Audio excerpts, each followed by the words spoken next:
ప్రకారం తిన్నటువంటి పౌరుషం, నెత్తురు, చీము అన్ని ఉన్నాయి. ఎంతకాలం ఊరుకుంటాం? అదే ప్రభుత్వం వచ్చి ఎందుకేమో చంద్రబాబు నాయుడు గారు మౌనంగా ఉన్నారు? ఎందుకు ముందడుగు వేయట్లేదు?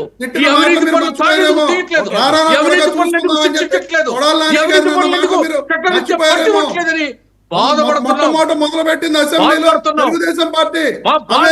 చంద్రబాబు నాయుడు గారు అర్థం చేసుకోవాలి. ఈ మౌనం మొదలు పెట్టాం వైఎస్ఆర్ కాంగ్రెస్ పార్టీ మొదలు పెట్టింది. ఈ ఉదార స్వభావం వైఎస్ఆర్ కాంగ్రెస్ పార్టీ ఈ అవినీతి పనులకు అర్థం పట్టాలి, అవినీతి పనులు ఆటగట్టాలి. ఈ రాష్ట్రం నుంచి పోవాలి. రాష్ట్రంలో మేము కోరుకునేది చంద్రబాబు నాయుడు గారిని,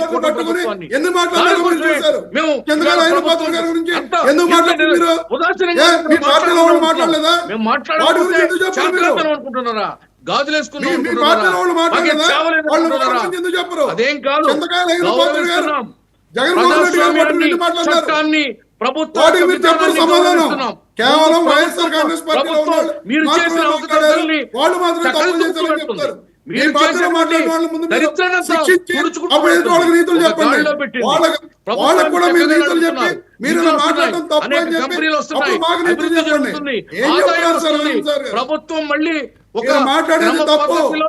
మీ పార్టీలో ఉన్న వాళ్ళు తప్పులు చేసిన వాళ్ళని ముందు మీరు వాళ్ళని కంట్రోల్ చేసి మీరు ఇలా తిడుతున్నారు, ఈ తిట్టడం తప్పు, ఇది కరెక్ట్ కాదు అని చెప్పండి. అప్పుడు చెప్పినప్పుడు ఎదురు చెప్పండి. అంతేగాని మీ ఇష్టం వచ్చినట్టు మీరు మాట్లాడేస్తారు, ఎదురు మాట్లాడని చెప్పి మళ్ళీ ఎదురు మాట్లాడేస్తారు. క్షణికానందం పొందట్లేదు.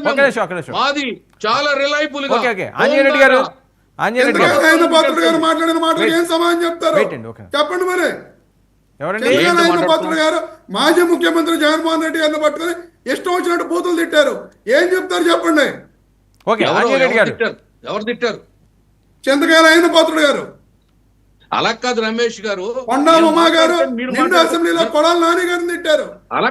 కొడక చూసుకుందాం అని చెప్పి అది అసెంబ్లీలో తిడతాం కదా, దానికి ఏం సమాధానం చెప్తారు మీరు? నలుగురికి వినపడుతుంది కదా. నేను మాట్లాడి నువ్వు మాట్లాడి మధ్యలో వచ్చి పానకలోపల మాట్లాడితే ఎవరికి వినపడుతుంది?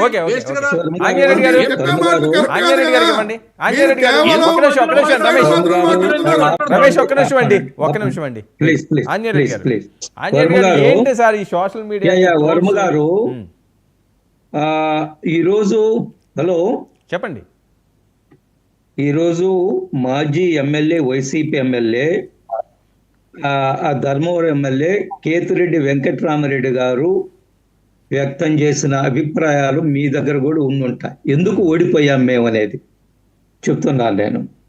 లిక్కరు, ఇసుక పాలసీలు, టీడీపీ ఆఫీస్పై దాడి, చంద్రబాబు అరెస్ట్ ఘటన, భువనేశ్వరమ్మను తిట్టడం,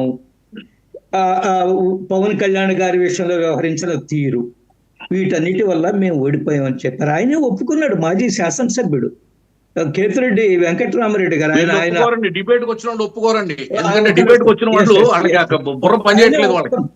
ఆయనే ఒప్పుకున్నారు. చెప్పండి అని చెప్తాను ఆనంద్ సాగర్ గారు. మీరు తిట్టారు, మీ వాళ్ళు కూడా తప్పులు చేశారు, మా వాళ్ళు చేసిన కూడా తప్పులు అని చెప్పండి. అలా కాదు మీరు మధ్యలో మాట్లాడడం తప్పు. ముందు అది అది అనుకోండి, మీరు అది మానుకోండి. మధ్యలో చెప్పే అబద్ధాలు అది కరెక్ట్ కాదు. మీ టైంలో మీరు మాట్లాడండి, మీ టైంలో మీరు మాట్లాడండి. మీరు ఇది కరెక్ట్ కాదు.